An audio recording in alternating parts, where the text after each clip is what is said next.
Puntual como siempre.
¿Qué?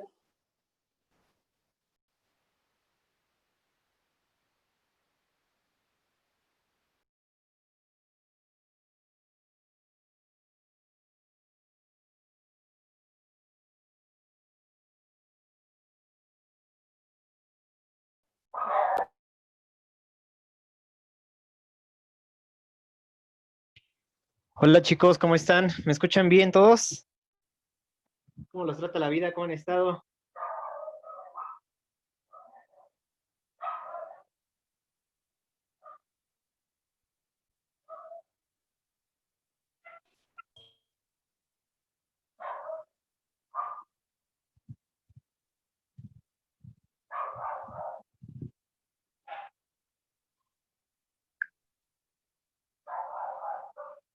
¿Cómo están chicos? ¿Están bien? ¿Cómo los trata la vida?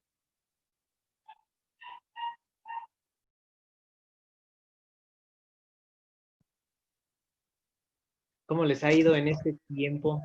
¿Cómo están?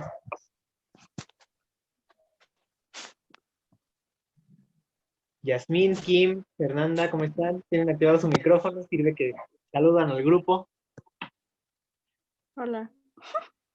Hola. No me había dado cuenta, profe, lo siento. En donde se desarrollaron muchísimo las artes y las ciencias. Me acaba de llegar un mensaje que hay un problemita aquí con el chat. Vamos a ver. Entonces, bueno, la vamos a ver ahorita más a detalle, pero ¿qué es lo que con lo que quiero empezar? Quiero saber si ustedes en sus clases, bueno, ya han visto, si ya han tenido clases de historia y ya han visto más temas. Pónganme en el chat más o menos qué temas han visto y si han tenido otras clases anteriores de historia.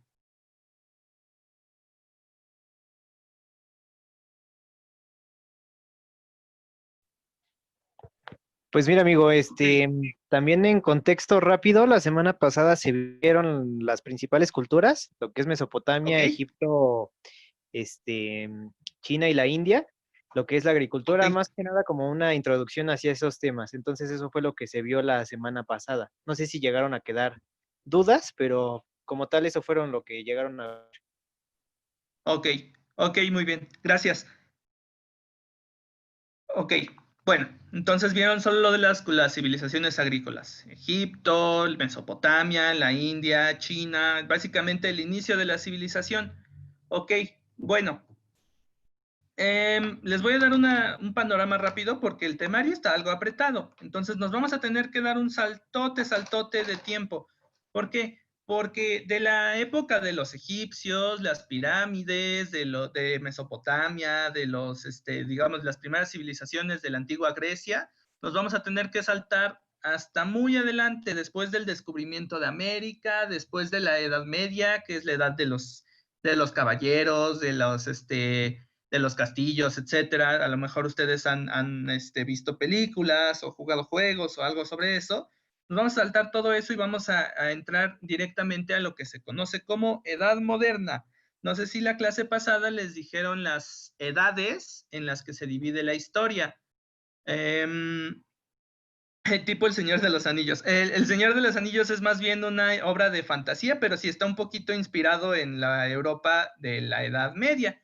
Un poquito así, con reyes y todas esas cosas, aunque sin dragones ni nada de eso. Este, entonces, bueno, básicamente la historia se divide en estos periodos que se llaman Edad Antigua, que es donde tenemos a todas esas culturas, y además tenemos a los griegos y a los romanos, y tenemos, bueno, y abarca desde esos inicios, desde esas primeras civilizaciones hasta el fin del Imperio Romano. Exactamente, edad antigua, bueno, las edades en las que se suele periodizar, o sea, dividir la historia es edad antigua, edad media, edad moderna y edad contemporánea. Entonces, la antigua termina cuando termina el Imperio de Roma.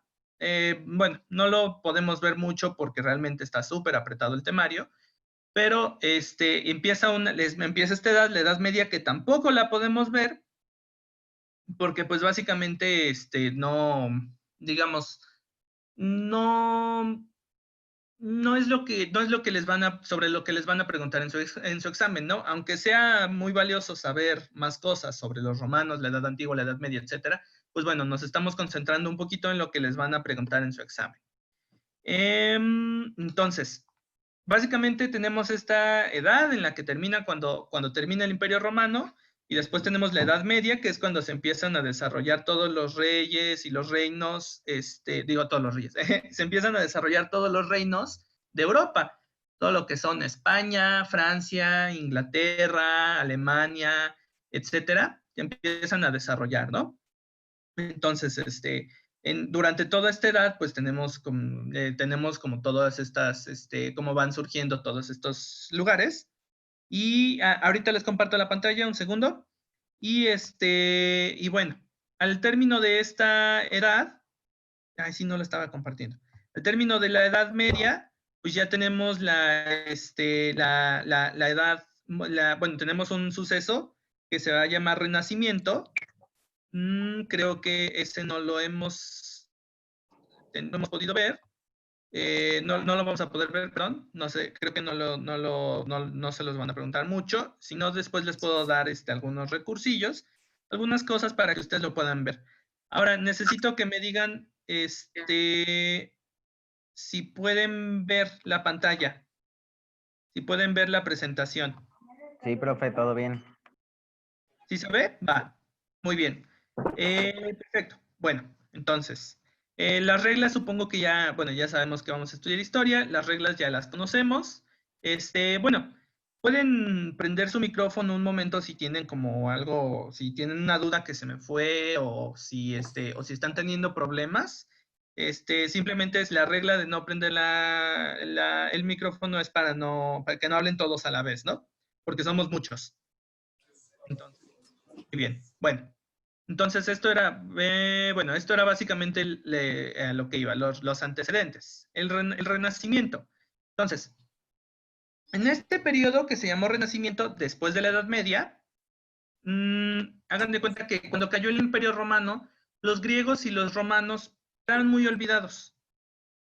Quedaron sus documentos, toda su cultura quedó un poquito perdida. No se perdió para siempre, simplemente no se difundió tanto. Como ya no era el imperio, ya no tenía esa cultura. Pero, ¿qué fue lo que pasó? Que en este periodo que se llama Renacimiento, lo que pasa es que se empiezan a recuperar todos esos conocimientos, se empiezan a desarrollar las ciencias, las artes, y empiezan a suceder muchísimos avances. Por ejemplo, sucedieron muchos avances en la medicina, sucedieron muchos avances en la ciencia. Aquí tenemos a personajes como Galileo, como Copérnico, tenemos tenemos a Da Vinci. No sé si hayan oído hablar de Da Vinci, bueno, de Galileo, de Copérnico.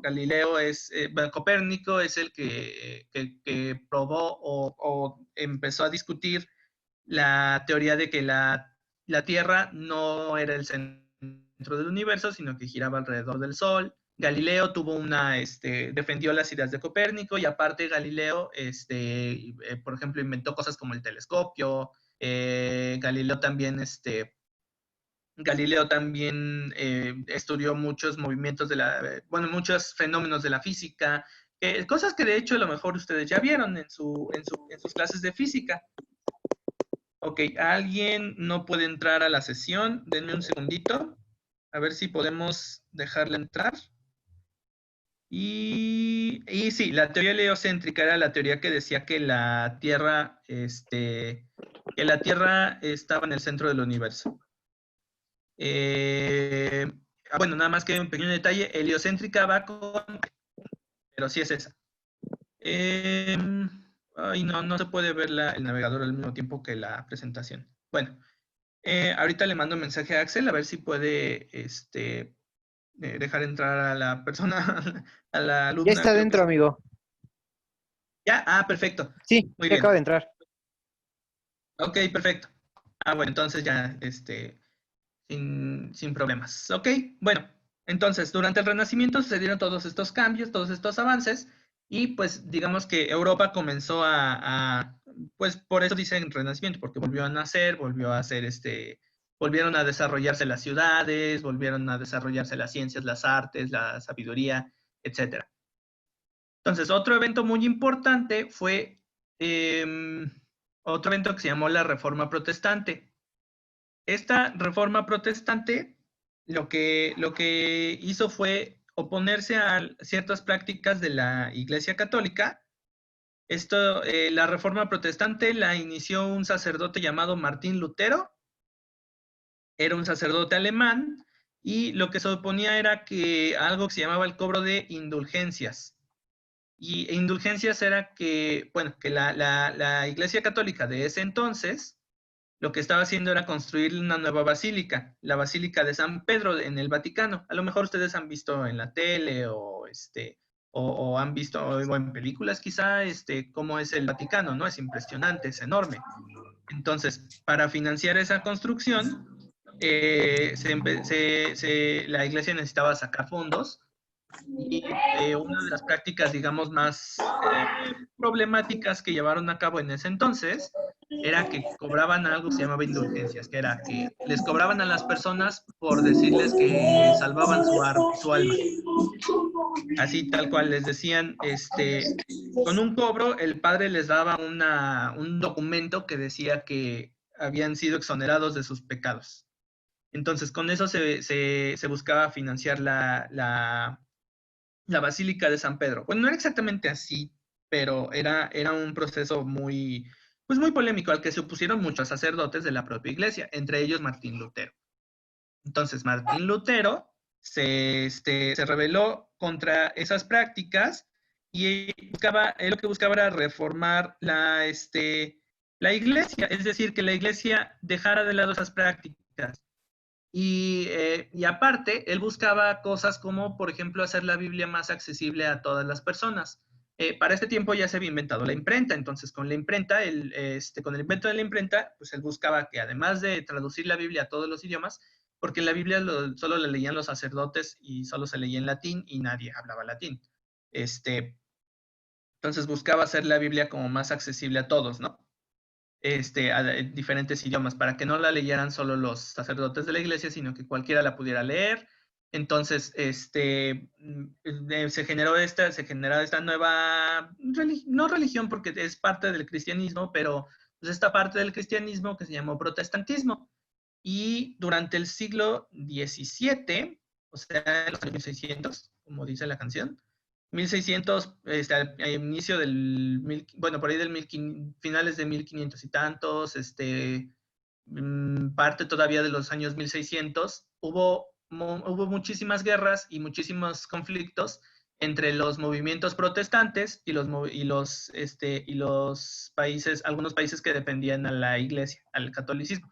Entonces ahí se empezaron a generar tensiones entre el protestantismo y el catolicismo, que llegó incluso llevó incluso a guerras. Entonces hubo guerras de religión en Europa en esos siglos. Entonces, bueno, eso es un suceso importante que pasó entonces, y es importante mencionarlo porque es como un antecedente a tanto el Renacimiento como la Reforma Protestante son antecedentes para lo que pasó después en los siglos que vamos a ver más a detalle. Y bueno, gracias a todos estos avances, pues lo que también sucedió fue que algunos países de Europa comenzaron a navegar a los mares en busca de rutas de comercio. Ellos buscaban llegar a la India, pero al final acabaron, como ustedes probablemente sepan, muy probablemente, casi seguro que lo saben, acabaron descubriendo América, ¿no? Cristóbal Colón. Entonces, quería llegar a la India, pero acabó llegando a América mediante usando la navegación. Entonces, cuando los europeos descubren América, pues lo que hacen es empezar a atraer a las personas y establecerse en el continente y crean sus colonias, ¿no? Y lo mismo, como ustedes muy seguramente ya saben, pues México era una colonia de España, ¿no? Hasta que se hizo independiente en el siglo XIX. Entonces, los principales países que se vinieron a América a hacer colonias fueron España, Inglaterra y Francia. Esto va a ser importante para lo que sucedía, lo que va a suceder después. Entonces, España, Inglaterra y Francia habían venido a América y habían establecido colonias, es decir, habían traído gente para que construyera ciudades y se viniera a vivir aquí y viniera a sacar los recursos de aquí de América. Esos recursos eran principalmente la plata y el oro. Los países de Europa buscaban esos metales preciosos porque pues al acumularlos eso les daba riqueza, ¿no? Entonces, pues bueno, en eso se basó la explotación de las colonias, sobre todo las colonias de España. Ustedes a lo mejor conocen de lugares aquí en México que pues son muy ricos en plata, ¿no? Que donde hacen plata muy bonita y donde o conocen de pueblos mágicos, a lo mejor han ido a visitar lugares donde hay minas antiguas, pueblos mineros, como Pachuca, por ejemplo, o Taxco. A lo mejor ustedes han ido de vacaciones a algún lugar así. Esos pueblos precisamente fueron fundados por los españoles para extraer esos metales preciosos, oro, plata, etc. Bueno, entonces, ese es básicamente el estado del mundo. O sea, estamos ya en un mundo que está dividido entre protestantes y católicos. Estamos en un mundo en donde Europa ya no es la Europa, o sea, ya no es medieval, ya no es ya no son ya no son los que se llamaban señores feudales, que eran como que los dueños de pequeñas partes de tierras que controlaban toda la vida dentro de su territorio, ¿no? Era como el señor de tales tierras era y a él le tenías que obedecer, ¿no? Entonces ya no es la Europa de la Edad Media, ya no está ese sistema, bueno, ya se está como quitando y empiezan nuevos sistemas. Empieza un nuevo sistema bueno, al sustituir a ese sistema que se llamó feudalismo, empieza un nuevo sistema que se llamó absolutismo. Déjenme un segundo para ver si hay dudas en el chat. Dudas. Muy bien, Taxco, Zacatecas, bueno, de los pueblos mineros, perfecto. Dicen por aquí en el chat, para que fuera más fácil expandir la palabra de Dios. Sí, de hecho, bueno, tal vez los ingleses no tenían mucho esta intención, porque los ingleses eran como de que no, pues nosotros vamos a ocupar la tierra, ¿no? Y los ingleses no evangelizaban a los pobladores originales de las colonias. Los españoles sí, los españoles trajeron misioneros que buscaban precisamente evangelizar a los pobladores indígenas originarios y convertirlos al catolicismo. Buena anotación, muy bien. Esa es otra de las razones que llevaron particularmente a España a las Américas, porque los ingleses no tenían tanto, los colonos ingleses tenían otras, digamos, otras prioridades, no los mandaba el rey, venían huyendo de su rey, por ejemplo, ¿no?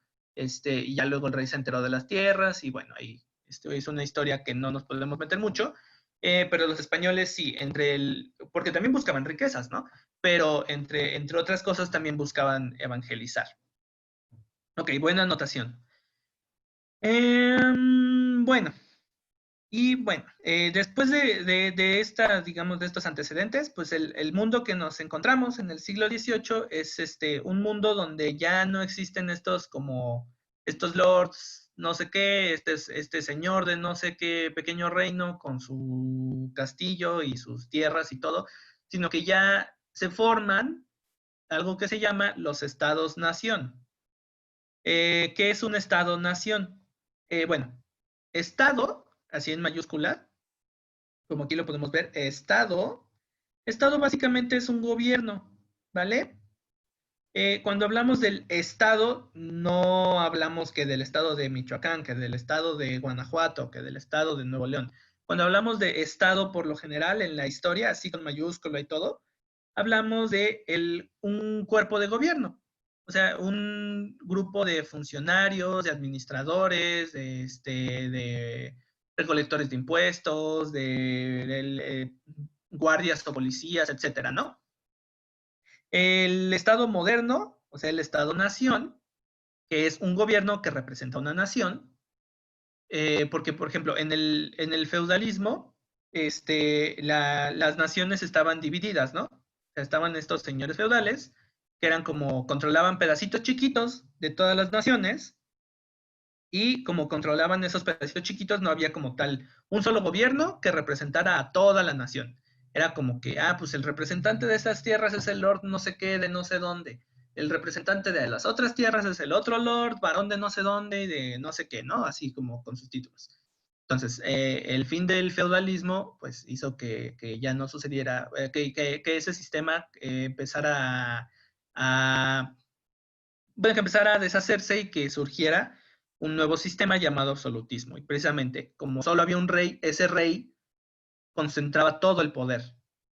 Ahora, nosotros como gobierno, cuando nos dicen gobierno, pensamos en presidentes, diputados, policías, un montón de cosas, ¿no? Pero ese es más bien el Estado, pues, moderno, el Estado que surgió después del absolutismo. En este momento, el Estado más bien era un rey, era que concentraba toda la autoridad y la gente común no tenía representación, no podían elegir al rey, obviamente, ¿no? No podían elegir a sus diputados o representantes de algo, no sé qué, no. Era un sistema con muchos privilegios, ahorita lo vemos con más detalle.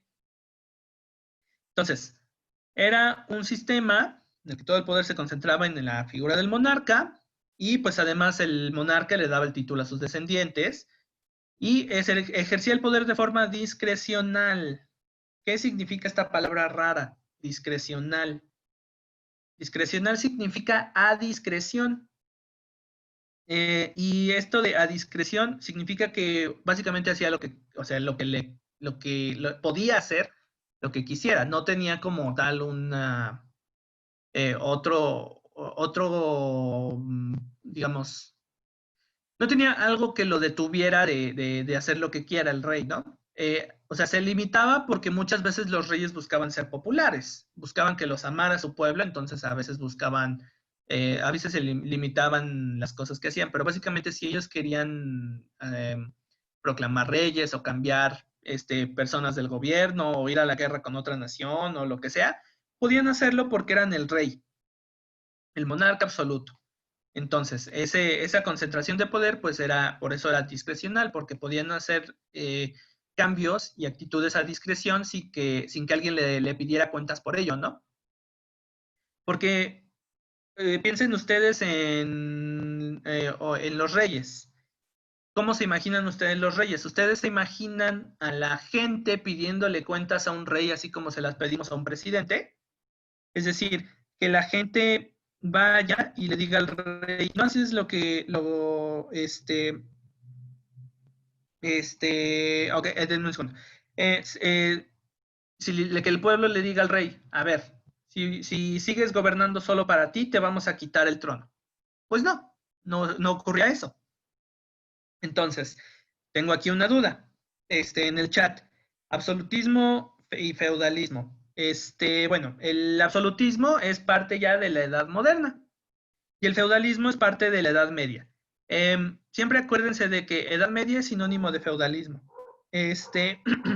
Siempre, Edad Media, feudalismo, es el sistema social que estaba en la Edad Media. Y sí, rey y monarca suelen ser sinónimos, pero hay una pequeñita diferencia. Que hay reyes que no ejercen el poder ellos solitos, entonces no son monarcas, pero todos los monarcas son reyes. Es una cosa de significados, no se preocupen. Para efectos prácticos, sí, rey y monarca son lo mismo. Muy bien. Entonces, ahora, a lo mejor nos preguntamos, pues, ¿de dónde este señor que dice que es rey, pues, de dónde, qué derecho tiene, ¿no? O sea, ¿quién lo eligió? ¿O por qué dice que es rey? ¿Por qué él es rey y yo no? ¿O por qué él es rey y no este otro que me cae mejor? Pues la forma como los reyes justificaban su autoridad era mediante una doctrina es una forma de pensar, que se llamaba el derecho divino. Aquí lo tenemos, se me olvidó subrayarlo, pero aquí está. El derecho divino. Los reyes decían que eran reyes por derecho divino, es decir, que Dios les daba el derecho de ser reyes, así tal cual. Era el pensamiento que se tenía durante la era del absolutismo. Es decir, piensen ustedes en eso. O sea, los reyes decían, yo soy rey porque Dios me dio el derecho de ser rey. Y pues ante eso tú qué puedes discutir, ¿no? Ante eso uno que puede discutir. Porque pues quién es uno, si el rey dice que Dios le dio el derecho de ser rey, pues uno como que le puede discutir, ¿no? Pues es Dios, está sobre la autoridad. Y era muy conveniente, ¿no? Porque decían que Dios les daba el derecho de gobernar y Dios está por encima de todos, por encima de cualquier mortal y por encima de cualquier, del rey incluso, entonces pues ni el rey lo iba a cuestionar, ni la gente se sentía con derecho de cuestionarlo, porque pues decían, no, pues si Dios le dio derecho de gobernar, pues yo qué derecho tengo de quitarlo, ¿no? Que bueno, no, eso no sucede, eso no cambió, que sí hubo reyes a los que quitaron, y incluso a los que les cortaron la cabeza. Entonces sí hubo por ahí, algunos levantamientos de la gente que quitaron a sus reyes. Y precisamente estas fueron algunas revoluciones. Entonces, bueno, tenemos este poder del rey muy concentrado, que aparte decía que el mismísimo Dios le había dicho que tenía que ser rey, y aparte la sociedad era muy rígida. La sociedad estaba dividida en estamentos. ¿A qué se refiere esta palabra? Les voy a ir armando un glosario, ahora que lo pienso. Les voy a ir armando un glosario de estas palabras raras. Estos estamentos eran grupos sociales, o sea, grupos de gente que tenían determinadas profesiones, que tenían determinadas clases, por ejemplo, que tenían determinadas funciones en la sociedad. Entonces, uno no podía salir del grupo social en el que nacía, del estamento en el que nacía. Por ejemplo, si eras hijo de un rey, tenías todos los privilegios e incluso podías llegar a ser rey tú mismo. Si no, pues igual eras parte de la nobleza. Y si nacías dentro de la nobleza, no había forma de perder tu título de nobleza. Siempre ibas a ser noble, siempre ibas a tener privilegios, siempre ibas a ser parte digamos, de la clase gobernante, e incluso si eras descendiente del rey, podías hasta llegar a ser rey tú un día, ¿no? Ahora, esto estaba en la siguiente diapositiva. Entonces, tenemos este grupo social y si tú pertenecías a un grupo social no había forma de moverte. O sea, un campesino no se podía hacer rey. Y por la misma razón, el rey nunca iba a acabar de campesino, porque toda la sociedad estaba diseñada para que todos se quedaran ahora sí que en su lugar. Entonces, bueno, ¿por qué les mencioné ahorita todo esto de los descubrimientos y el Renacimiento? Porque gracias a todos esos avances, empezó a surgir un grupo en especial, un grupo de personas que durante el feudalismo no eran reyes, pero tampoco eran siervos. Los siervos eran los que trabajaban para los señores feudales. No eran ni de los más pobres, pero tampoco eran de los más ricos. Eran comerciantes, eran artesanos, eran pequeños propietarios de tierras, eran pues básicamente personas que no nacieron en la nobleza, pero que tampoco les iba tan horrible como a los pobres siervos campesinos, ¿no? Entonces, este grupo comenzó cuando empezaron los viajes hacia América, pues los comerciantes con todo lo que había en América se empezaron a hacer muy, muy, muy, muy ricos, ¿no? Entonces, con toda la plata y todos los bienes que se traían de América, pues los que hacían comercio con eso empezaban a ganar muchísimo, ¿no? Entonces hicieron un grupo muy adinerado y empezaron a ganar poder. Pero como la sociedad en el absolutismo era tan rígida, y teníamos esta pirámide en donde hasta arriba estaba el rey, solo el rey, una sola persona. Después estaba la nobleza, es decir, pues todos los familiares y todos los que les tenía confianza el rey. El alto clero, es decir, los altos cargos de la iglesia, los sacerdotes, bueno, los obispos, los arzobispos, no tanto así los párrocos o los frailes, que eran el bajo clero, que ellos vivían más, pues, vivían más en la pobreza, ¿no? Entonces, fíjense que estos dos grupos de arriba eran los que ejercían el poder, todos los que tenían el poder, estaban en estas dos partecitas de arriba de la pirámide. Y abajito estaba el resto de las personas, estaban los comerciantes adinerados, que no tenían este acceso al poder, pero que al menos tenían dinero. Y abajo de ellos estaban los campesinos, los que sí de plano no tenían nada, ¿no? No tenían, digamos, una fortuna, o no vivían en una ciudad desde donde podían trabajar con algo que les pagara bien, vivían de trabajar la tierra, de jornales que les pagaban muy mal, ¿no? Entonces era la clase más pobre, más desposeída, los campesinos.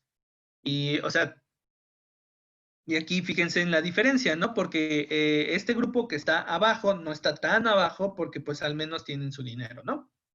Y ese dinero les daba como que un poquito más de poder a comparación de los que estaban hasta abajo, ¿vale? Entonces, esta sociedad era muy rígida. Como ya dijimos, si tú nacías en un estamento, o sea, en un grupo, en un nivel de esta pirámide, no te podías mover.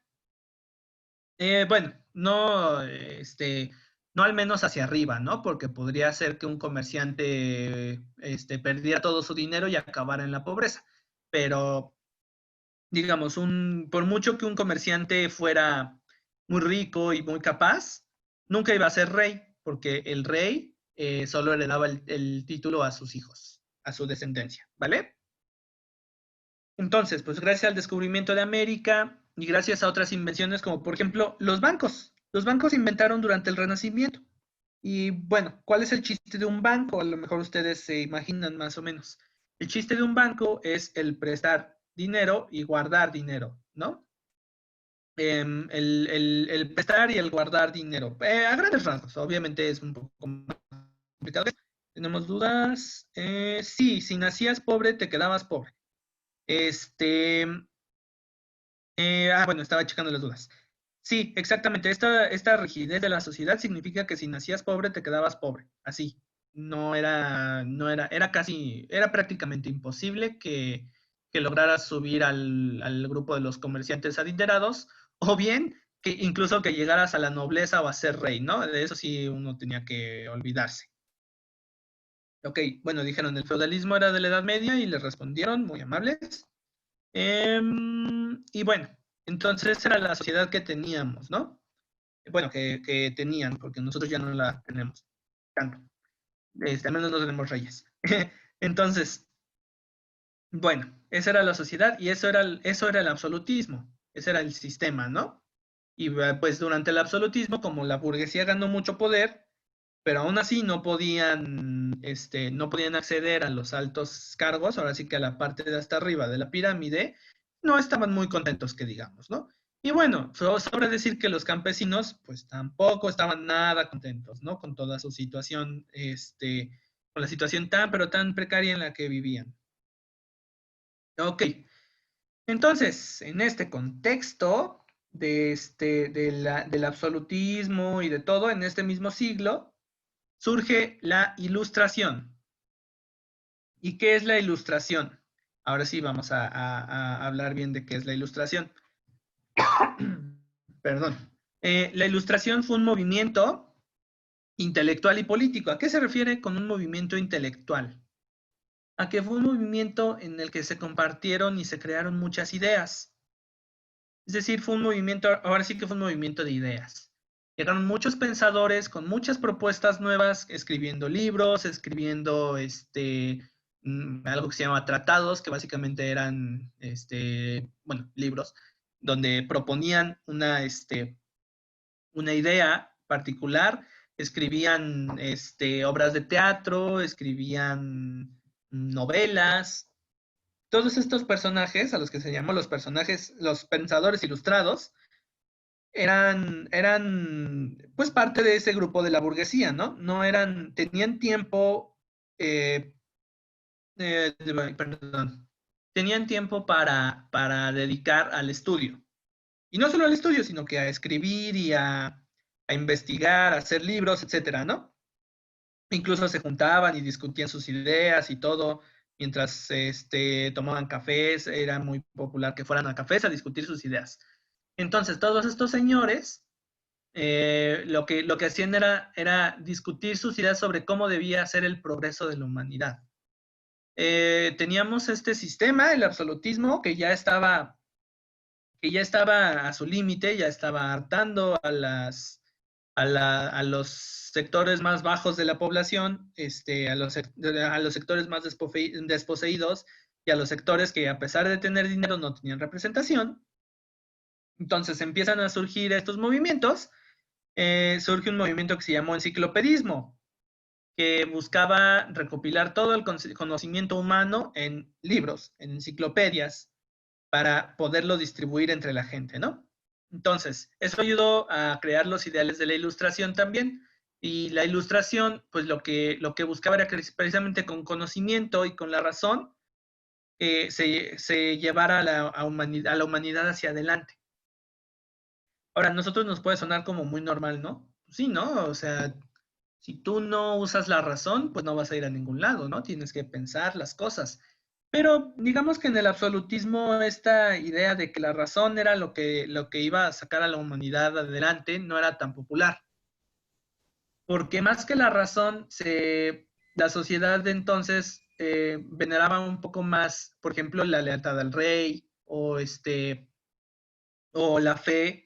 Entonces, digamos, a nosotros nos suena muy natural los ideales de la Ilustración porque ya pasaron, básicamente porque ya los adoptamos. Pero a la gente de ese entonces, y eso es algo que hay que tener muy presente en la historia, que algo que nos parece muy normal, a la gente del periodo puede que no le pareciera tan normal. Es decir, cosas que ahorita son como muy obvias. Entonces, en ese entonces no eran tan obvias, e incluso eran ideas rechazadas, ¿no? Y bueno, precisamente para eso nos sirve estudiar la historia, ¿no? Para darnos cuenta de que las cosas que nosotros conocemos, que nosotros ya tenemos como seguras, no siempre lo fueron, que son producto de la creación de personas, de sociedades, ¿vale? Para eso nos puede servir estudiar la historia.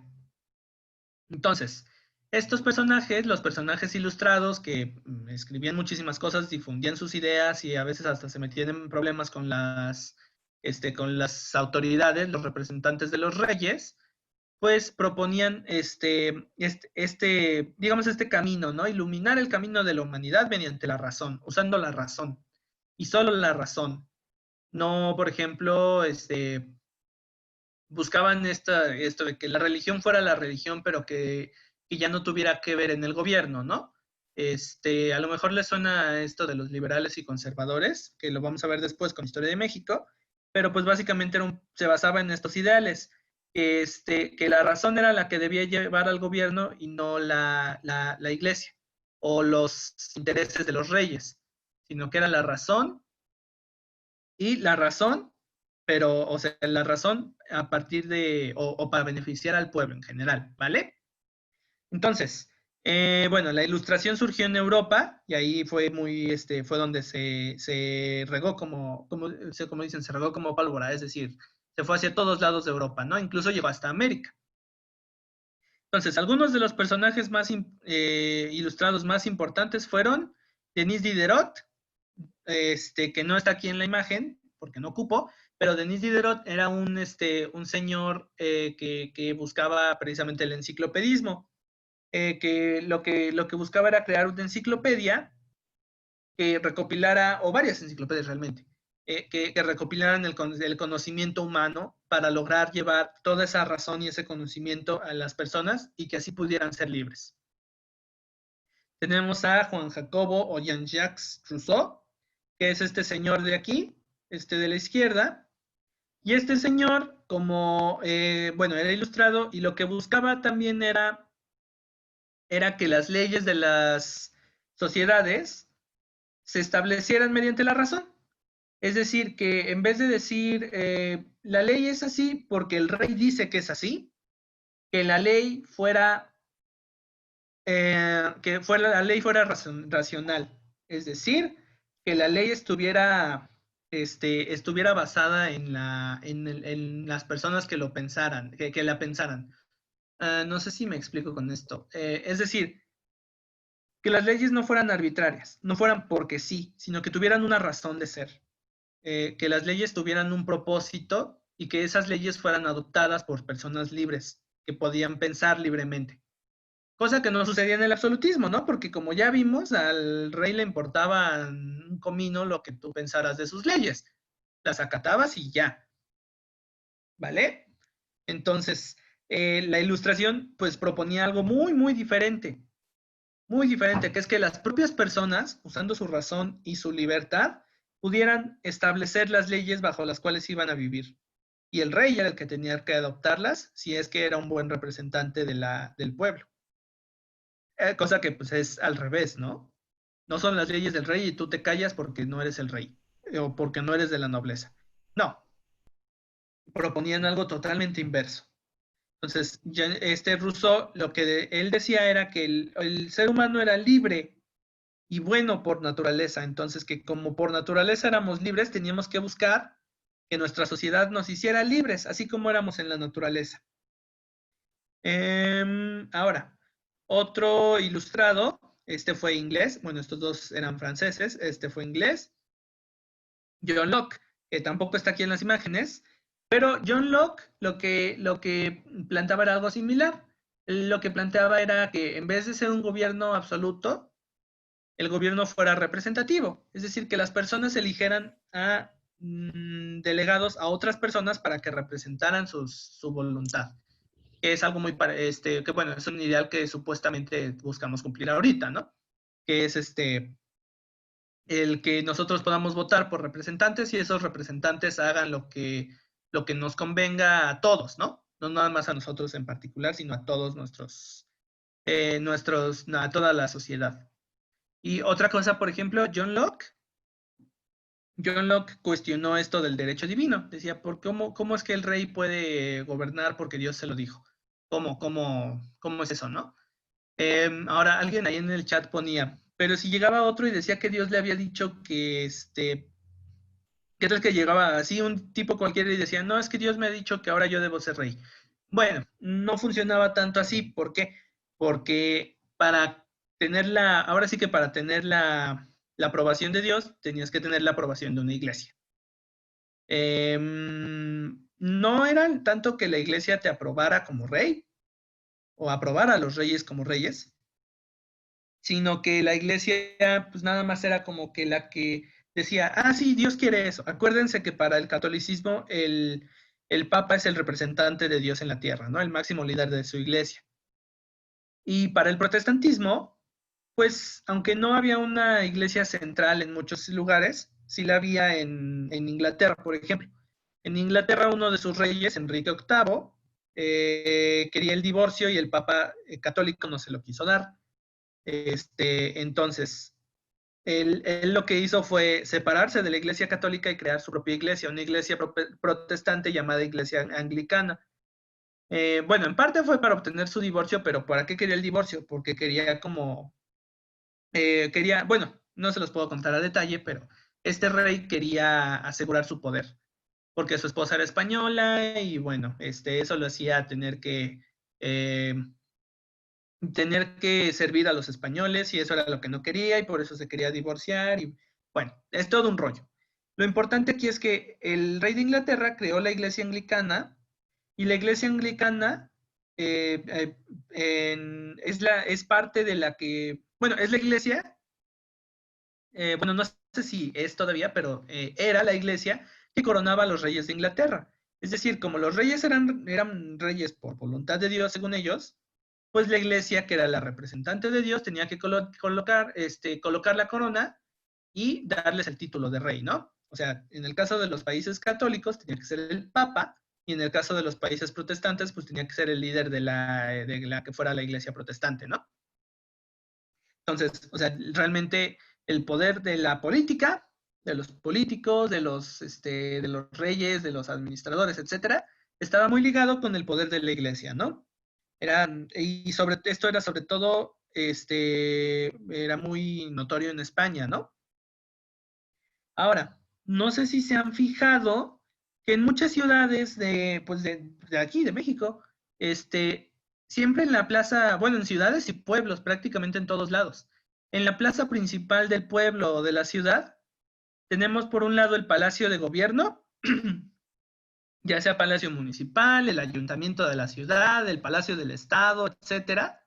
Y en la misma plaza, ya sea enfrente o a un ladito del Palacio de Gobierno, tenemos la iglesia, la catedral o la iglesia general de ese pueblo o de ese lugar, perdón por mi ronquido, por mi voz ronca.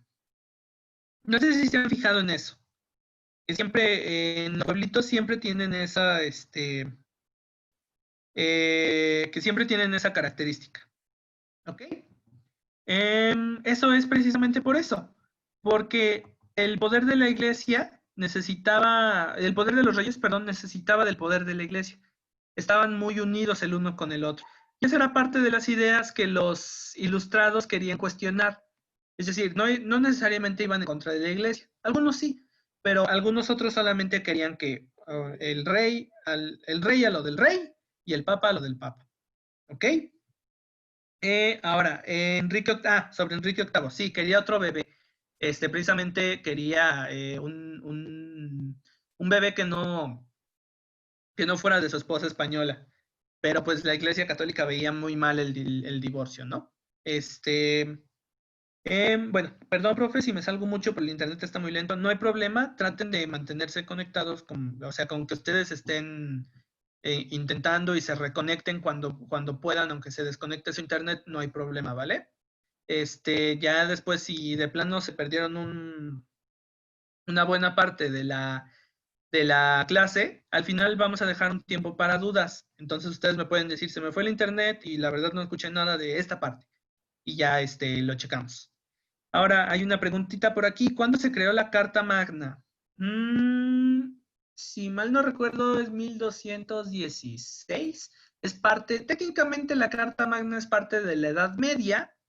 Ahora, ¿qué es la Carta Magna? Es un documento en Inglaterra donde los lords de los, digamos, todavía estábamos en el sistema feudal, varios lords de varias partes de Inglaterra le exigían ciertos derechos al rey de Inglaterra, ¿vale? Ahora, no era como tal un monarca, todavía no era el absolutismo, pero el rey tenía bastante poder, ¿no?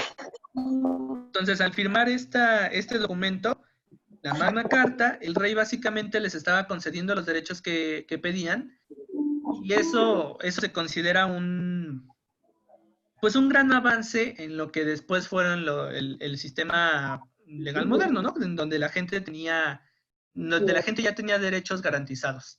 Eso no iba a suceder hasta dentro de, o bien, no iba a suceder sino hasta que dentro de 500 años. Tenemos por ahí un micrófono prendido. Yo creo por accidente, no hay problema.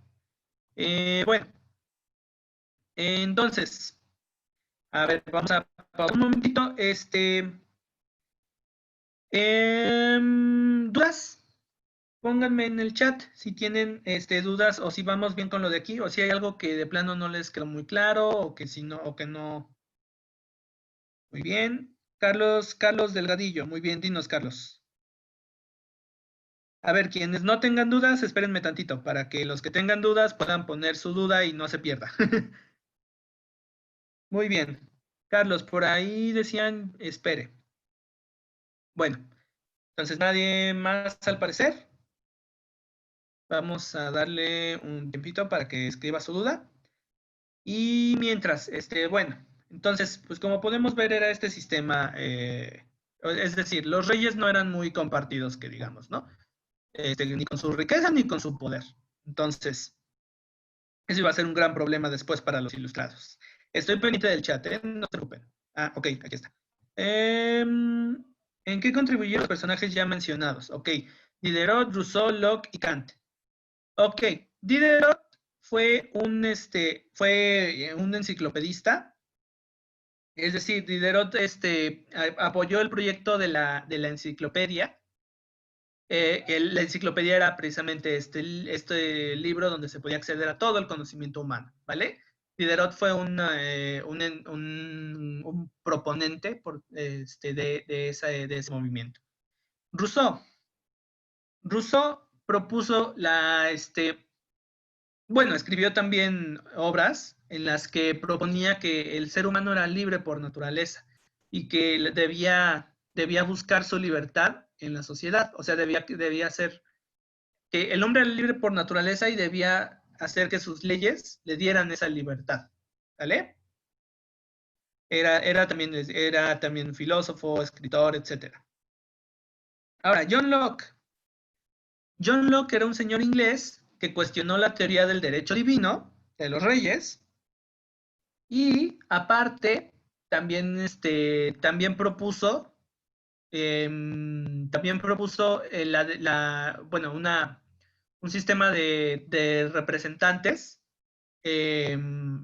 elegidos por el pueblo, ¿vale? Básicamente una democracia representativa, pero él no la llamaba así. Era como que un poquito diferente, pero bueno. Él proponía esta idea, ¿no?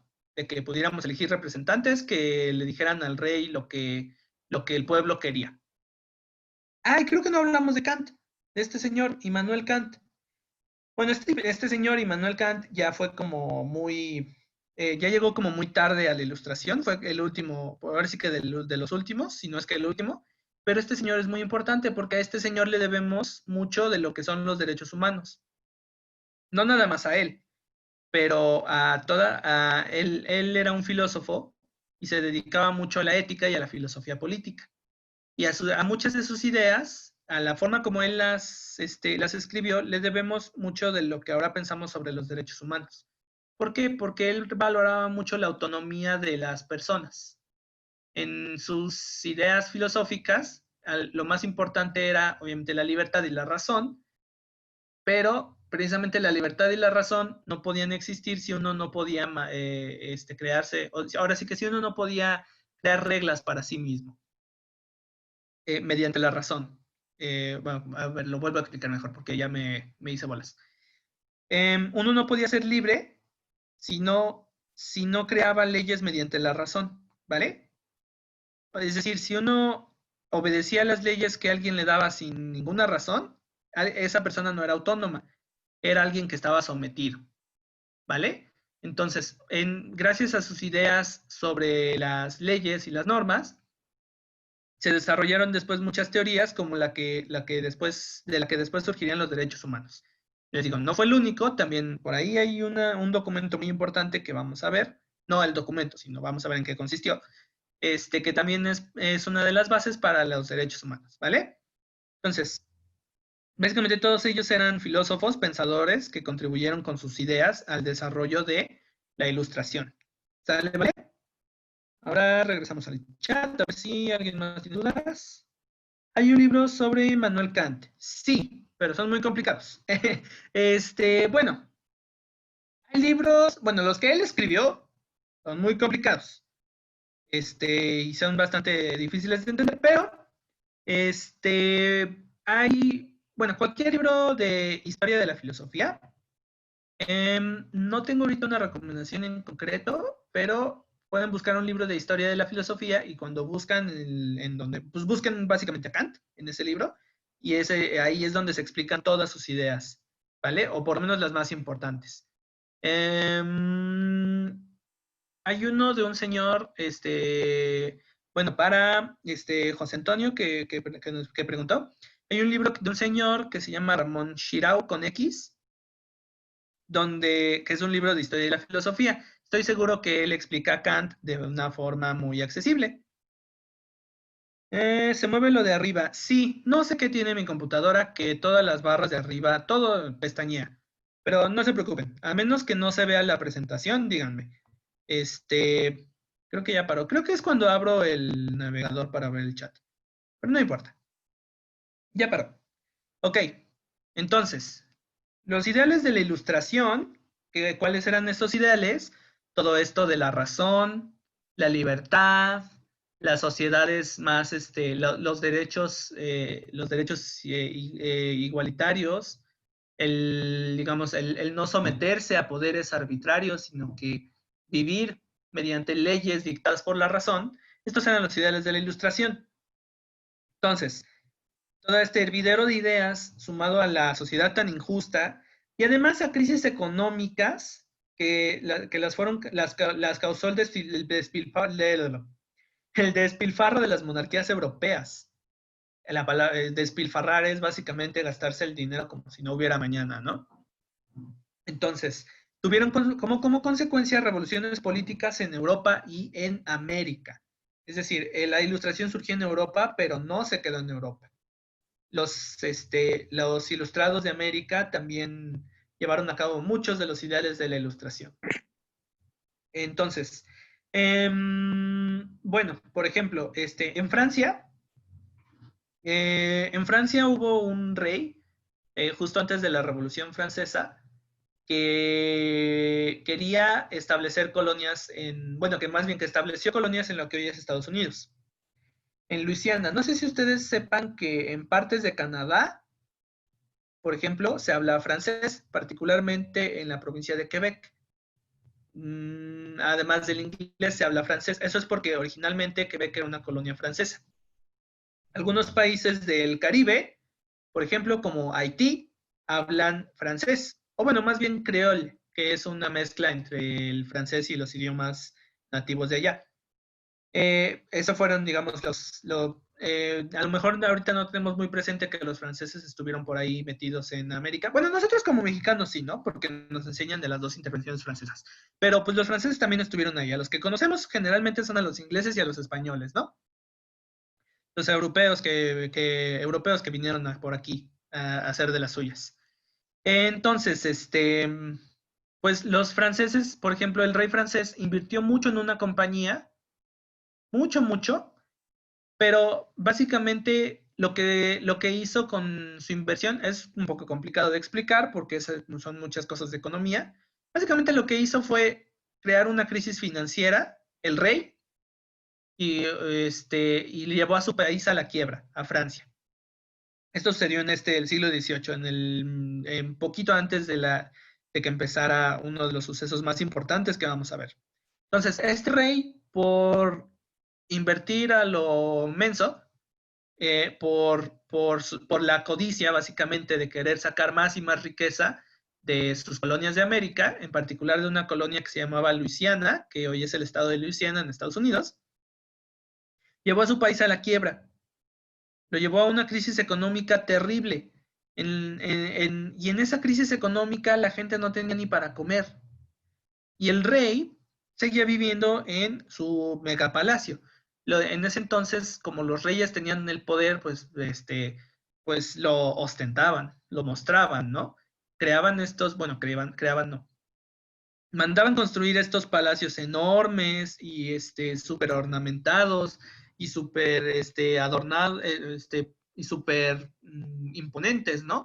Como el Palacio de Versalles en Francia. A lo mejor si pueden buscar imágenes alguna vez sobre cómo es ese lugar, es impresionante. Entonces el rey vivía ahí, en un palacio así totalmente excesivo, rodeado de lujos, rodeado de todo lo que uno se puede imaginar, sirvientes, etcétera, ¿no? Comía hasta hartarse, mientras las personas, el resto de Francia lo estaba pasando súper mal, no solo súper mal, sino que se estaban casi muriendo de hambre gracias a sus malas inversiones, ¿no? Entonces el pueblo francés se cansó. Y en el año de, híjoles, se me olvidó poner la fecha aquí. En el año de 1789 se desató un suceso que se llamó la Revolución Francesa. Entonces vamos a hacer una pausa, vamos a checar las dudas. Dudas. Ok, un triángulo. Bueno, el triángulo Illuminati. Bueno, esto es una, digamos, como teoría de la conspiración, lo de los Illuminati, pero los masones sí existían. Y los masones eran básicamente, bueno, los Illuminati técnicamente también existían, pero fíjense en ilustración, Illuminati, iluminar, alumbrar, etc. Eran básicamente un grupo de personas de ideas ilustradas, no eran como que algo así como tan serio, ¿no? Un dato curioso es que este triángulo básicamente lo que significaba era a Dios, representa a Dios. Este es el triángulo de la Trinidad, Padre, Hijo, Espíritu Santo, y el ojo que todo lo ve, ¿no? Es decir, porque Dios es omnisciente, lo sabe todo, lo ve todo, ¿no? Entonces, digamos, este era un símbolo que se usaba mucho en aquel entonces. Y sí, la masonería, que era un grupo, pues más o menos secreto, no era tan secreto, de personas que discutían precisamente ideas, que buscaban fines políticos, pues adoptaba esos símbolos, ¿no? No sé si han visto un dólar. Los dólares tienen también este triángulo con ojo.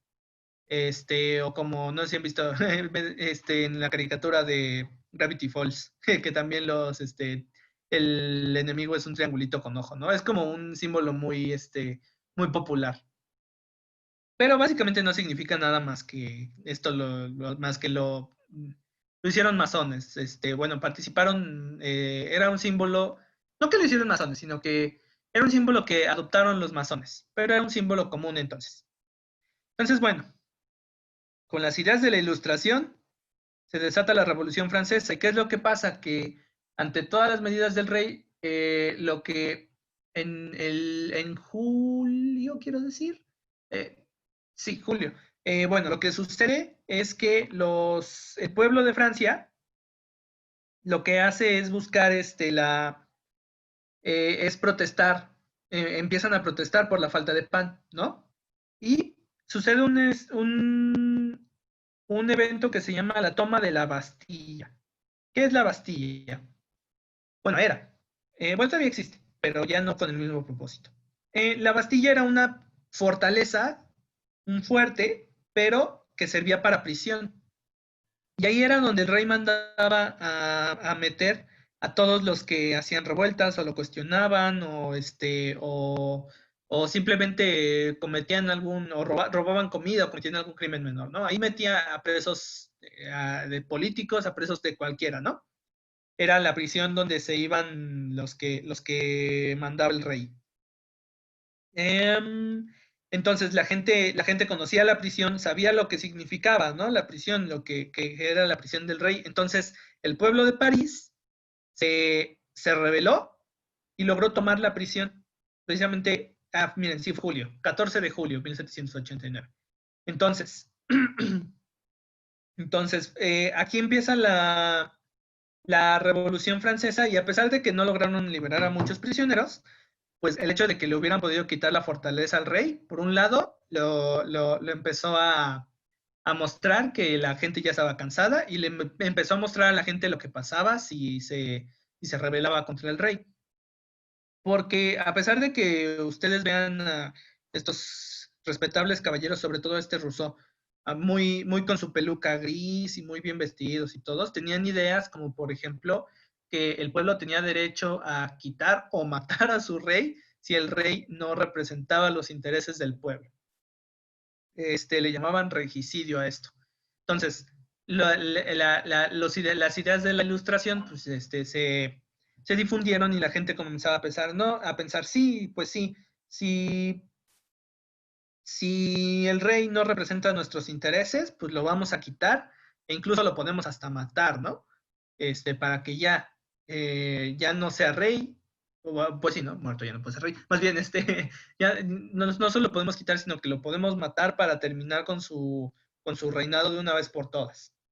Entonces, pues sucede esta revuelta, la toma de la Bastilla, y desde ahí empieza todo un proceso de luchas, de guerra, etcétera, que se llamó la Revolución Francesa. Lo más importante de esto es que los franceses lograron incluso capturar al rey. Lograron primero encerrarlo en su palacio, hacerlo firmar varios decretos que les daban derechos, pero al final, como el rey no paraba de buscar, digamos, incluso ayuda extranjera para terminar con la revolución, el rey lo que quería, más bien, como el rey lo que quería era terminar con la revolución y no quería ceder esos derechos de buena gana, pues los franceses dijeron, ¿saben qué? Hasta aquí. Y para este entonces habían creado una asamblea, la Asamblea Nacional, que esta asamblea representaba no solo no representaba nada más a la nobleza como la corte del rey antes, sino que la Asamblea Nacional que crearon los revolucionarios representaba a todos los franceses, supuestamente. Entonces, lo que esta asamblea buscaba era precisamente ya quitarle el poder al rey y dárselo al pueblo francés, ¿no? Darle un sistema que de verdad le mantuviera la capacidad de decidir por sí mismo a la gente de Francia.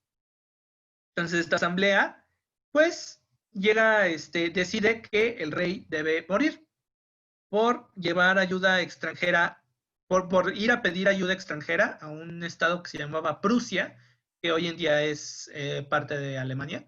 Entonces, al pedirle, a Austria, no a Prusia. Entonces, el rey, al pedirle ayuda a este otro reino, que no era Francia, pues lo que estaba cometiendo era traición, y por eso lo juzgó la Asamblea Nacional. Le dijo, no, es que usted es un traidor porque trajo un ejército enemigo a invadir Francia. El rey lo justificó diciendo que quería terminar la revolución y restaurar su derecho divino y bla, bla, bla, ¿no? Pero total que lo acaban sentenciando a muerte y sí lo mataron. Y eso fue muy simbólico para toda Europa, ¿no? Porque los reyes antes eran intocables, eran el tope de la pirámide, eran la máxima autoridad y estaban ahí por derecho de Dios. Y chin, la gente ya no se creía eso, incluso llegaron hasta matar a su rey. Así, lo condenaron a muerte y lo ejecutaron. Entonces eso fue, digamos, también la Revolución Francesa fue un periodo muy violento donde hubo muchas peleas no solo entre los propios franceses, sino entre los propios europeos contra Francia. Entonces, digamos, esto pues empezó empezó a mostrarle al resto de las personas que se podía cambiar las cosas, que los reyes no eran tan poderosos como aparentaban. ¿Sale, vale? Entonces, y bueno, sin un rey, pues, ¿qué hacen? ¿Lo sustituyen por otro? Pues no, ¿para qué, no? sea, si lo que querían era librarse del rey, ¿para qué sustituirlo con otro que va a acabar siendo igual? Entonces, por un breve momento logran instaurar algo que logran instaurar una república. Es decir, un sistema político que no fuera gobernado por un rey que concentrara todo el poder, sino que tuviera un presidente y una asamblea elegida por las personas y que la asamblea pudiera servir de contrapeso al presidente. Es lo que idealmente sería el sistema democrático que tenemos ahorita, ¿no? Lo que se supone que iba a ser. Entonces, llegaron incluso a derrocar, a ejecutar al rey, a crear una república. Luego no les duró mucho porque los reyes regresaron. Primero llegó Napoleón, y Napoleón se volvió emperador. Y después regresaron los reyes, hasta que, tiempo después, ya en el siglo XIX, en otro siglo, los lograron expulsar, ahora sí ya definitivamente. Después de toda esta guerra y que matan al rey y que los ejércitos y que la revolución y todo, la Revolución Francesa nos dio muchos ideales, muchos ideales. Y entre ellos son los que están en este documento ilustrado aquí, la Declaración de los Derechos del Hombre y el Ciudadano. ¿Vale? Lo que establece esta declaración son los derechos básicos a los que tiene, más bien, son las garantías básicas a las que tiene derecho cada persona por el hecho de ser ciudadanos franceses. ¿Y quién garantiza esos derechos? Los representantes del pueblo francés. Aquí abajito dice, los representantes del pueblo francés. Es decir, ya no es el rey el que le da al pueblo francés sus derechos. Son los representantes del propio pueblo. Representantes que vienen de la propia población. Representantes que vienen de la gente normal y que representan a la gente normal. Esto era en lo que se suponía que debía ser. Y en un principio, pues así surgió con la Asamblea Nacional. Y pues estos representantes del pueblo para el pueblo, pero esto sí de verdad, lo que crearon fue esta Carta de Derechos. Y esta es otra de las bases para lo que hoy conocemos como derechos humanos. Los derechos o las garantías a las que cada persona tiene acceso por el solo hecho de ser persona o por el formar parte de una sociedad. Es decir, si tú formas parte de una sociedad, esa sociedad te garantiza tus derechos, tu derecho a la vida, tu derecho al trabajo, tu derecho a la dignidad. Hablábamos un poquito de este señor Kant. Este señor le daba mucho peso a la dignidad humana. Y esa dignidad, pues, es un fundamento básico de los derechos humanos, ¿no? Que la gente tiene que no solo sobrevivir, sino vivir con dignidad. Entonces, todos estos ideales comenzaron aquí, en esta declaración. De hecho, esta declaración es un poquito anterior a que este señor Kant empezara a escribir sus obras. Entonces, él observó todo lo que pasó y reflexionó al respecto. Entonces, este documento es de gran importancia en el desarrollo de la democracia moderna, la que tenemos ahorita. La Declaración de los Derechos del Hombre y del Ciudadano. ¿Por qué? Porque antes no había estas garantías por escrito de que el rey no podía hacerte ciertas cosas. Antes lo que había sí había leyes escritas, obviamente, ¿no? Pero no había una serie de garantías máximas, así que nadie pudiera violar, ni siquiera el propio rey o presidente, que sería, en nuestro caso sería la Constitución. En este entonces empiezan, ya a partir de la Ilustración, los políticos ilustrados empiezan a pedir constituciones. Y las constituciones son, pues, documentos que dicen cuáles son los derechos básicos de un pueblo, de una nación, ¿vale? Entonces, al crear las constituciones, les estás dando una garantía a los pobladores de que van a tener derechos, que van a ser respetados y que ni el propio líder máximo, presidente o lo que sea, puede violar esas leyes, puede atentar contra esos derechos. ¿Vale? Esto es algo muy importante para el sistema político que tenemos ahorita. Ok, ok. ¿Cuántas marchas? ¿Cuáles marchas? Bueno, los franceses sí marchaban, pero marchaban con la intención de guillotinar al rey. Entonces, ese rey, ¿cómo se llamó? El rey al que descabezaron, Luis XVI. Bueno, en Francia todos los reyes se llaman Luis, al parecer no tenían un nombre mejor. Entonces, Luis XVI era el rey al que mataron los franceses. Pero otros reyes absolutistas muy importantes, por ejemplo, habían sido Luis XIV. A Luis XIV le llamaban el Rey Sol. ¿Por qué Sol? Porque era muy brillante, ni porque cantaba como Luis Miguel, sino que lo llamaban el Rey Sol porque su poder era tanto que abarcaba todo como la luz del sol. Ese señor, ese rey, Luis XIV, decía una frase, tenía una frase, él decía, el Estado soy yo. Acuérdense de esto del Estado. El Estado se concentra en una sola figura. O sea, cuando el rey decía, el Estado soy yo, básicamente decía, el gobierno, el poder soy yo. El poder lo tengo yo, el gobierno soy yo. Nadie gobierna si no soy yo. Eso es lo que dice. O sea, porque el Estado es precisamente todo el aparato que permite las leyes, que permite que se persigan los delitos, o que permite que establece la forma como viven las personas. Eso es el Estado. Entonces, si el rey decía, el Estado soy yo, significa que él era el que concentraba todo el poder y el que decidía los destinos de todos los ciudadanos franceses. Entonces, no es muy sorprendente que después se enojaran y quisieran ya de plano no tener nada que ver con los reyes.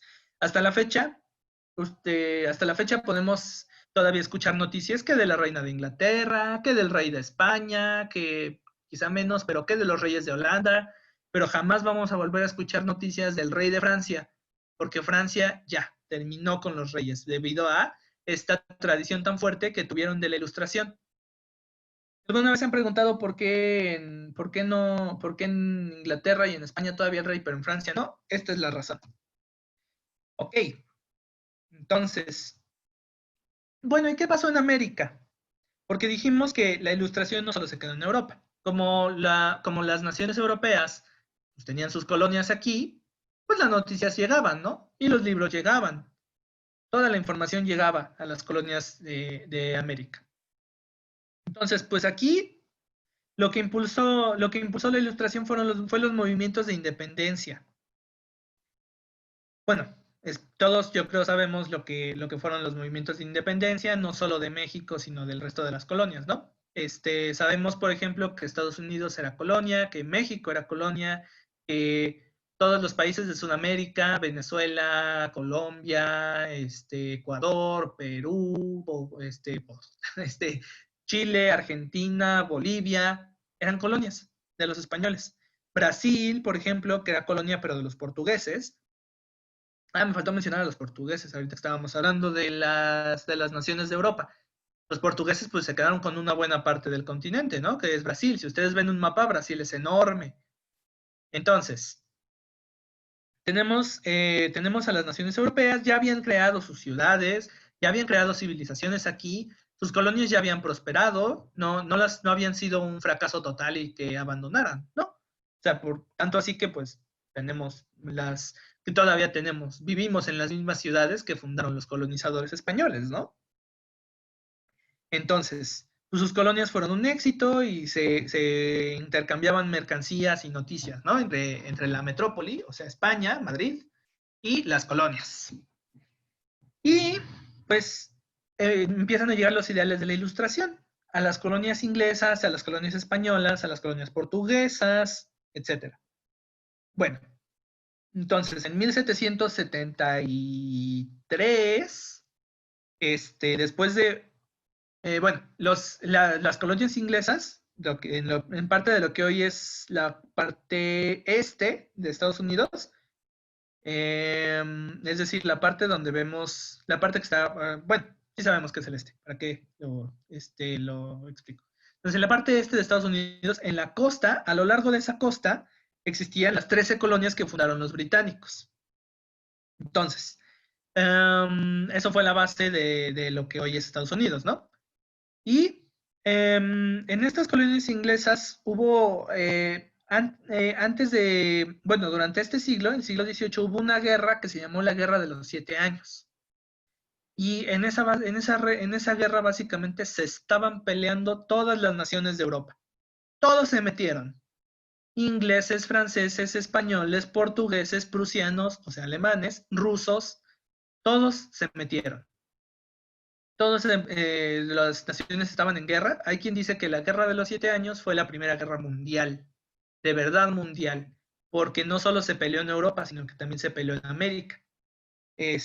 Por ejemplo, los enemigos de los españoles atacaban los barcos que iban con mercancías de América. Los ingleses y los franceses mandaban tropas a sus colonias y peleaban en los territorios de las colonias. O sea, no solo peleaban en Europa, sino que ya también se peleaban en América. Por eso hay quien dice, y creo que llegaron a haber combates hasta en Asia. Entonces, esta guerra de los 7 años fue una guerra enorme, y al final, pues los británicos acabaron saliendo, pues más o menos ganadores, ¿no? ¿Por qué? ¿Por qué digo más o menos? Porque le quitaron varias colonias a los franceses. Canadá, por ejemplo, varios lugares de Canadá, Quebec, Nueva Orleans, por ejemplo, en el propio Estados Unidos. Se lo quitaron a los franceses, pero su economía quedó pero tan maltrecha, tan dañada por los gastos de la guerra, que pues el rey básicamente casi lleva el país a la bancarrota, ¿no? Por pelear sus guerras. Y los colonos de las 13 colonias, valga la redundancia, obviamente estaban muy molestos porque ellos habían tenido que sufrir la guerra. No solo fue una guerra de Europa, sino que fue una guerra en la que participaron los colonos de América. Entonces ellos habían tenido que sufrir la guerra, luego tuvieron que sufrir después la deuda y el aumento de impuestos del rey. ¿Vale? Empezó a aumentar los impuestos para lograr financiar todo lo que le costó ganarle a Francia la guerra, y los ciudadanos de las colonias inglesas no estuvieron muy contentos con ello, ¿vale? Aquí me faltó una oración, perdón. Bueno, entonces, el aumento de impuestos, además de que las colonias inglesas no tenían representación ante el rey. Es decir, no podían enviar como que a sus representantes para que les dijeran, no, los colonos quieren estos derechos, o que no nos pongan impuestos a estas cosas, o no sé qué. No podían mandar así a sus diputados o algo así a hablar con el rey. Simplemente hacían lo que el rey les tenía que decir. De nuevo, absolutismo, ¿vale? Este rey era el rey Jorge. Entonces, no podían decirle al rey Jorge lo que querían, simplemente tenían que callarse y aceptar los impuestos que el rey les ponía para financiar las guerras en las que el rey se había metido, ¿no? Y no estuvieron muy contentos con esto. Parte de los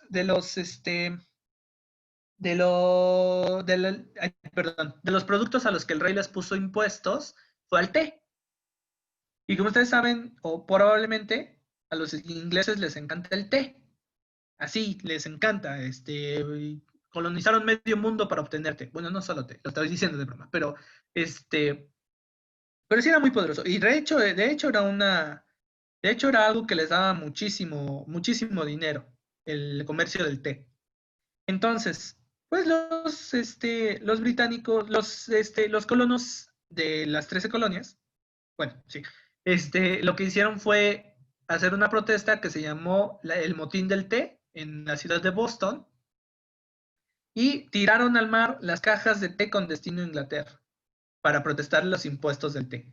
Este fue uno de los antecedentes que empezó a movilizar a las personas para protestar contra las medidas del rey. El rey respondió reprimiendo a todas las personas que se estaban manifestando, y entonces el conflicto escaló hasta que se llegó a la guerra de independencia de las 13 colonias.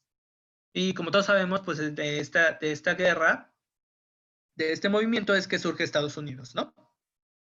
Como la primera colonia, bueno, no, técnicamente no, como una de las primeras colonias independientes de América.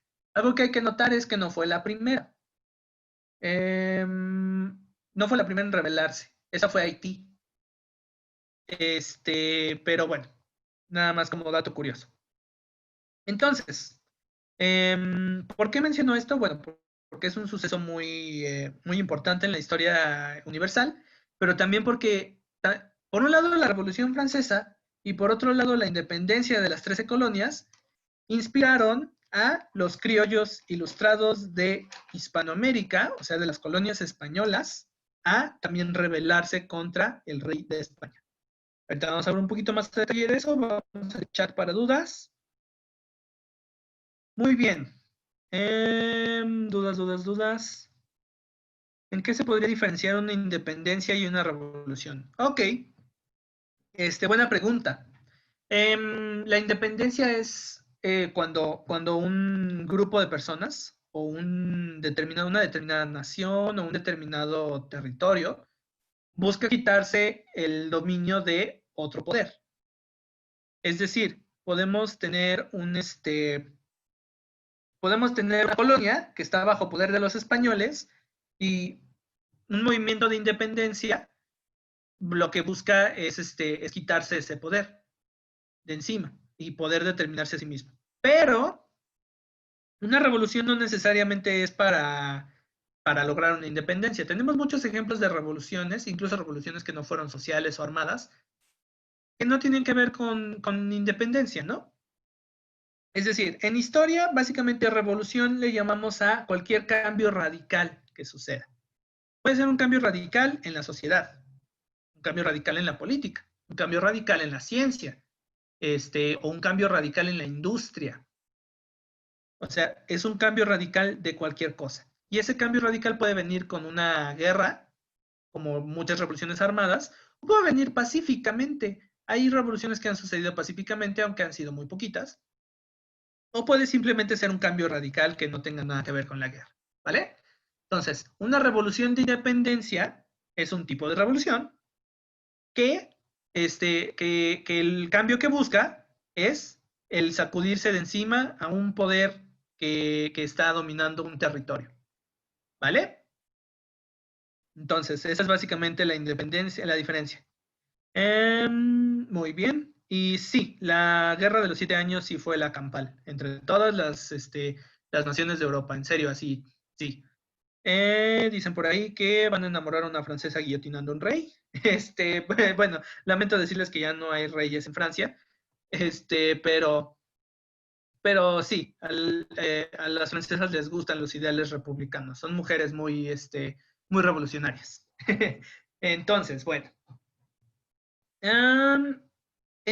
Bueno, aquí se me borró mi presentación, entonces no tengo aquí el texto, pero vamos a explicar cuáles fueron las consecuencias en las colonias españolas. En las colonias españolas, pues también se sufría las consecuencias de la Guerra de los 7 Años, y aparte en las colonias españolas habían habido una serie de reformas que aumentaban los impuestos, que se llamaban las reformas borbónicas, entre otras cosas que fueron, que enojaron a buena parte de la población. Ustedes recordarán que las colonias españolas estaban formadas por castas. No sé si se acuerdan, a ver, vamos mejor a salir y a ver el chat. ¿Se acuerdan de lo que eran las castas? Sí, sí se acuerdan. Coyotes, criollos, lobos, salto para atrás, bla, bla, bla, bla. Muy bien, bueno. Entonces, las sociedades de los, chambuscos, ¿qué otros? No te entiendo, creo que había una casta que se llamaba No te entiendo. Estas castas eran, pues, lo mismo que lo que vimos ahorita de la pirámide. Eran estratos sociales, se les llama así, estratos porque es como las capas, son como capas, ¿no? Unas están más abajo que otras están arriba de otras. Entonces, esas capas eran esas capas, estratos sociales que tenían diferente posición dentro de la sociedad. Entonces, las castas eran un sistema que separaba a las personas por su origen racial. Obviamente, no obviamente, sino todos sabemos que ponían hasta, o bueno, sí, obviamente, porque pues, era una colonia de los españoles, entonces los españoles se ponían hasta arriba, ¿no? Bien, inconveniente. Entonces, los españoles se ponían hasta arriba del sistema de castas, seguidos por los criollos, que eran españoles, pero que habían nacido en América.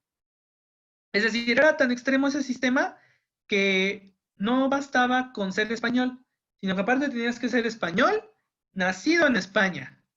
Si eras español americano, ya estabas un pasito abajo de los españoles españoles. O sea, de los españoles peninsulares, a lo mejor se acuerdan de este término. Entonces estaba dividida, y ya ni les cuento si eras de otra casta, ¿no? Si eras mestizo, pues ya estabas un poquito más abajo, y si empezabas a moverte, o sea, mientras más se mezclaba la población, porque los españoles sí, exactamente, los hijos de españoles nacidos en América eran como segundos en la fila. Es decir, qué bueno que lo mencionas, se me olvidó ahí. Los españoles, bueno, los criollos no eran pobres ni nada. De hecho, muchos mestizos tampoco eran pobres, eran comerciantes y todo. Los criollos eran gente muy adinerada, porque eran hijos de españoles, eran hijos de la gente más poderosa en las colonias. Incluso los criollos se iban a estudiar a Europa, tenían todos los privilegios que uno pudiera desear en la Nueva España. Simplemente no podían acceder a los puestos más altos. Por ejemplo, el virrey, que era el máximo representante de las colonias ante el rey de España. El virrey, la mayoría de los virreyes eran nombrados desde España. Creo que sí llegó a haber un par de virreyes criollos, pero no estoy muy seguro, ¿vale? Entonces, las castas se hicieron por no haber tele. Pues es que los españoles eran, tenían ideas bastante polémicas. Entonces, así dividían a la sociedad y tenían esta división. Y no todos tenían las mismas ideas, pero lo que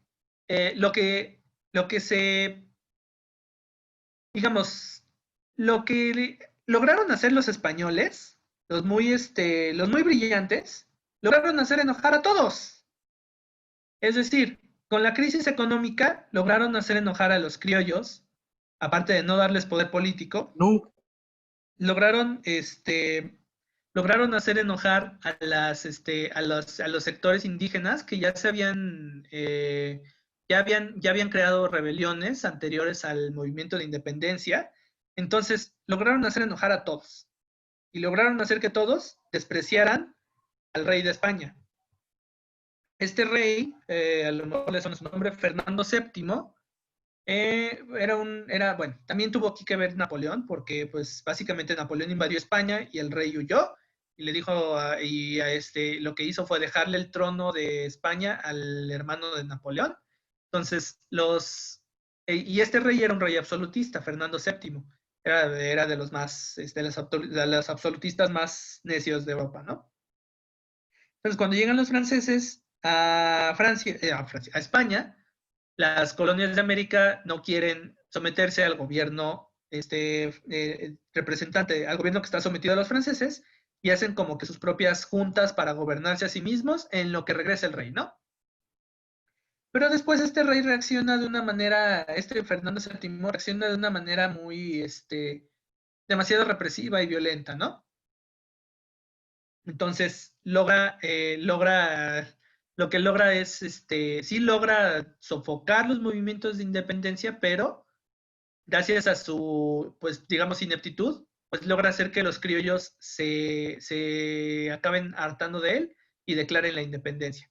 Algo que es muy importante que hay que notar es que en las colonias de América, las ideas de la Ilustración les llegaron principalmente a los criollos. ¿Por qué a los criollos? Porque eran pues los que más tenían acceso a la educación, ¿no?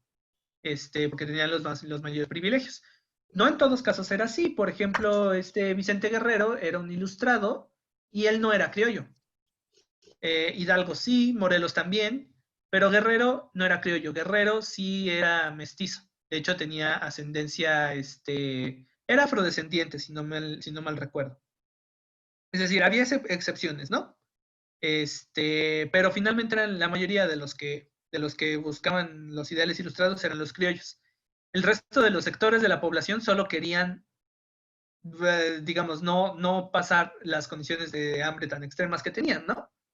No ser abusados y oprimidos de la forma que lo eran.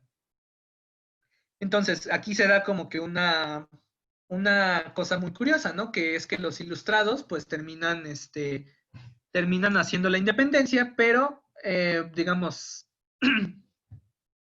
¿cómo decirlo? Son los criollos los que terminan haciendo la independencia, aunque de hecho al principio no querían ser independientes. Es decir, al principio lo que querían era simplemente ser autónomos, tener más, gobernarse a sí mismos mientras regresaba el rey que mandó, mientras regresaba el rey auténtico que mandó al exilio el rey francés. Entonces, pero este rey era particularmente inútil y él y sus antecesores se las habían arreglado para hacer enojar a todos los sectores de la población. Lo vamos a ver un poquito más cuando veamos la independencia de México. Pero pues esto viene a cuento por lado de la ilustración, ¿vale? Ok, interrumpimos brevemente. Muy bien, ¿le dejó los problemas al hermano de Napoleón? Sí. Muy bien, ahora, ¿dudas? Y, sí, Carlos Delgadillo nos escribe. Pepe Botella. Sí, José Bonaparte tenía fama de ser alguien súper borracho.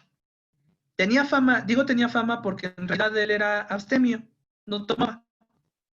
Pero le inventaron el rumor precisamente para hacerlo ver mal, ¿no?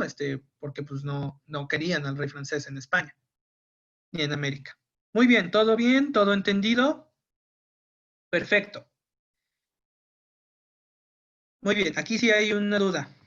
Muy bien. Adelante con las dudas quienes tengan. Voy a quitar la pantalla, si es que yo como. Cancelar. Sigo compartiendo mi pantalla, ¿verdad? Ya sé cómo. No sé cómo. ¿Ya no ven mi pantalla? Ok, muy bien. Bueno, para terminar, los últimos 10 minutillos, pero vamos a ver. Ok, una duda. Si esa gente ya murió y ya tiene mucho que todo eso acabó, ¿cómo se convirtió en historia? Y si no es inventado, ¿cómo saben los temas? Muy bien. Bueno, me hubiera gustado darles la primera clase de historia porque les quería yo dar una introducción. De hecho, yo pensé que íbamos a empezar con la introducción, y hasta empecé a hacer mi presentación como si fuera la introducción. Pero bueno, me hubiera gustado como darles esta pequeña introducción, pero tenemos 10 minutitos, entonces sí podemos usar un poquito de este tiempo. Bueno, no sé si les habrán mencionado la diferencia entre prehistoria e historia, que no es lo mismo. Bueno, hay quien dice que la prehistoria es parte de la historia, pero en la definición clásica, tradicional, lo que nos dicen es que la historia surgió a partir de la palabra escrita. A partir de que podemos encontrar textos escritos de las civilizaciones antiguas, es que podemos hablar de historia. Antes de eso, todo es prehistoria. ¿Por qué? Porque toda la palabra escrita le permite a la gente, pues, comunicar las vivencias, ¿no? Comunicar lo que pasó durante su tiempo. Entonces, sin palabra escrita de cierta forma no podemos decir que haya historia porque no hay una forma de registrar lo que le pasó a las personas, ¿vale? No tenemos un lenguaje con el cual decirle a las generaciones futuras lo que pasó con nosotros, lo que estaba sucediendo mientras estábamos vivos. Entonces, ¿cómo saben los historiadores lo que pasó? ¿Cómo saben tanto sobre tantas civilizaciones que pues, ya todos murieron, ya todos esos imperios se acabaron, muchas de esas ciudades quedaron abandonadas? ¿Cómo saben las cosas? Porque tienen métodos. Los historiadores, sería como antes de la historia y después de la historia. Muy bien, sí, prehistoria, precisamente. Perfecto. Los historiadores tienen muchos métodos. Tienen métodos como la arqueología, la lingüística o la historiografía. Por ejemplo, como los historiadores se basan en documentos escritos generalmente, la rama de la historia que estudia todo esto es la historiografía. Es el estudio de la historia escrita. Historiografía, por eso viene del griego grafía. Todo lo que tenga que ver con grafo, gráfica, etcétera, es algo escrito. Entonces, los historiadores buscan textos, cualquier texto antiguo, aunque sea lo más mundano. Es muy curioso que, por ejemplo, sabemos mucho del idioma griego, no por los textos de Aristóteles o Sócrates o Platón, sino que sabemos mucho del idioma griego porque se han recuperado manuales. Manuales que de cómo pelear, que de cómo presentarse ante la sociedad, no sé exactamente de qué, pero así cosas súper mundanas que a los historiadores les sirvieron para descifrar los lenguajes. Y al descifrar los lenguajes, pueden tener acceso a los idiomas antiguos y pueden ver qué es lo que la gente decía de sí misma, que sucedía en documentos. Entonces, los historiadores más antiguos son de la época de los griegos. O sea, la historia existe desde la antigüedad. ¿Ustedes se acuerdan? Hay un griego, es como tener acceso a tu diario personal. Sí, es como hacer arqueología con tus propias cosas del pasado. Homero, no. Homero era poeta, pero él escribía mitología. ¿Se acuerdan de este señor? Había este señor griego que se le considera el padre de la historia, no sé si lo vieron. Sí empezaba con H. Y sí su nombre era parecido a Heródoto. Ay, qué estúpido.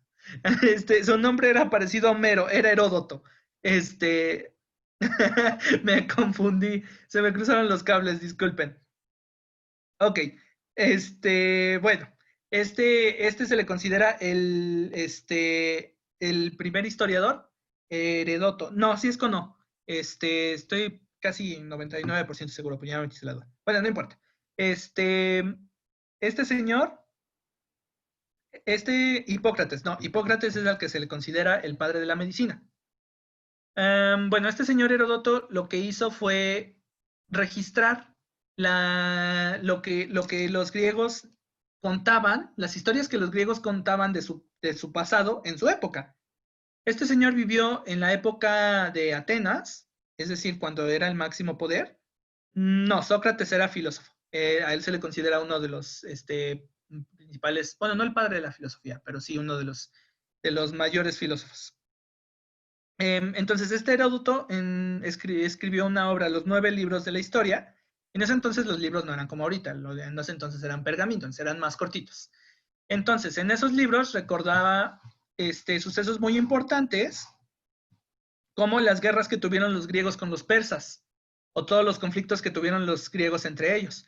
No sé si han visto la película de 300, la de los barbones gritando, esto es Esparta. Se supone que está ambientada en las guerras, en la invasión que hicieron los persas a los griegos, ¿vale? Es una buena película, no en términos históricos, porque de hecho no fueron 300 espartanos, fueron como varios miles contra otros más miles, y no eran solo espartanos, eran atenienses y de todos lados, ¿no? En la película pintan muy mal a los atenienses, pero de hecho los atenienses eran unos guerreros increíbles también. Los atenienses detuvieron a los persas la primera vez que los invadieron, cosa que cuenta Heródoto. Los troyanos. No, los troyanos son de la Ilíada, que es una obra de mitología de Homero. Entonces, pero sí existieron los troyanos. Nada más que les llamaban tracios, pero bueno, dato inútil. Entonces, ¿qué es lo que hizo Heródoto? Lo que hizo Heródoto fue cosas que antes solo se contaban en canciones o de boca a boca, él lo escribió y lo dejó para el futuro. Por eso es que se le considera el primer historiador, porque recopiló todo lo que la gente decía, o bueno, tal vez no todo, pero recopiló lo que la gente decía sobre la historia de los griegos, sobre cómo había sido la guerra con los persas, y la escribió para dejarlo como legado al futuro y que el futuro las generaciones del futuro pudieran enterarse de qué fue lo que pasó en esas guerras. Y hasta la fecha, una de las principales fuentes que tenemos de la guerra de los persas y los griegos es Heródoto. Entonces, bueno, todo esto me fui ya por las ramas, pero ¿a qué voy con todo esto? A que, ¿cómo sabemos si es verdad o si es mentira? Bueno, técnicamente no podemos saber el 100%, pero para eso los historiadores estudian múltiples fuentes. Heródoto fue lo que hizo. Estudió todas las fuentes a las que pudo tener acceso para recopilar la historia. Y nosotros, si queremos contar la historia de esa época, no vamos a basarnos solo en lo que dijo Heródoto. Vamos a buscar otros historiadores u otras fuentes, o incluso otras pruebas que no sean escritas, como las pruebas arqueológicas, o pruebas incluso hasta científicas. Entonces, ¿cómo sabemos que lo que pasó en el pasado fue realidad? Pues, bien a bien, así al 100%, no sabemos. Porque ya pasó, porque no es posible recrearlo de alguna forma, ¿no? No existen los viajes en el tiempo. Pero sí, es decir, si la sociedad se extingue y en el futuro hay historiadores, todavía, pues esos historiadores lo que van a buscar es qué dejamos nosotros escrito sobre lo que estábamos viviendo y si nos pueden creer, ¿vale? Entonces, pues de cierta forma un historiador siempre tiene que estar presente de que su fuente puede no ser confiable y que quizá puedan cambiar las cosas. ¿Sí me explico? Entonces, ¿cómo sabemos que es verdad? Pues no lo tenemos a ciencia cierta, pero tampoco todo es mentira. Puede haber ahí elementos de propaganda. Ciertamente, por ejemplo, Heródoto pintaba muy bien a los griegos y muy mal a los persas, obviamente, ¿no? Porque era griego y era ateniense orgulloso. Entonces, pues no sabemos bien a bien lo que pasó, sobre todo cuando regresamos tan atrás en el tiempo, pero tenemos muchas fuentes y si todas dicen más o menos lo mismo, o si todas coinciden en las cosas, pues podemos tener certeza de que eso pasó. ¿Sale, vale? Y sí, la cuarentena sí va a venir en la historia del futuro. De hecho, ustedes pueden, a lo mejor ya han oído hablar, por ahí se suele hablar de la gripe española, que no fue española, de hace 100 años, 1918. Eso ciertamente es un evento que quedó registrado en la historia, ¿no? Entonces, lo que hacemos es eso, es buscar fuentes escritas o fuentes indirectas como fuentes arqueológicas, como las pirámides mayas, como Teotihuacán, etcétera, ¿vale? ¿Alguna duda con esto? No, bueno, sí me fui como muy por las ramas, pero espero que sí haya quedado bien explicado. Esta diferencia entre las... sí, bueno, si alguien ya tiene que irse, creo que ya está registrada su participación. Bueno, la tarea, ¿ya les mandaron el formulario para la tarea?